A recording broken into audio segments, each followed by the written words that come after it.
entire set of products can be chosen to be either exposed or concealed.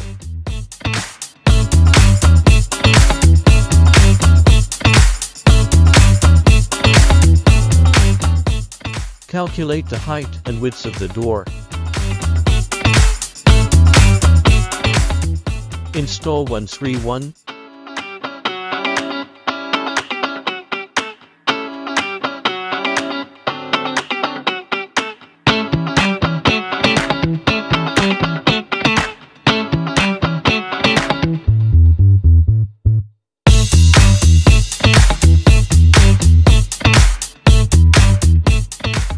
Pay attention to the arrows on the buffer component, insert them from both ends of the aluminum material, respectively.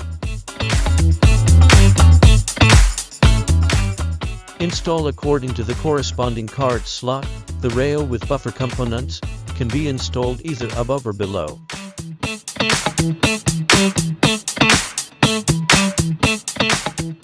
Install the door panel.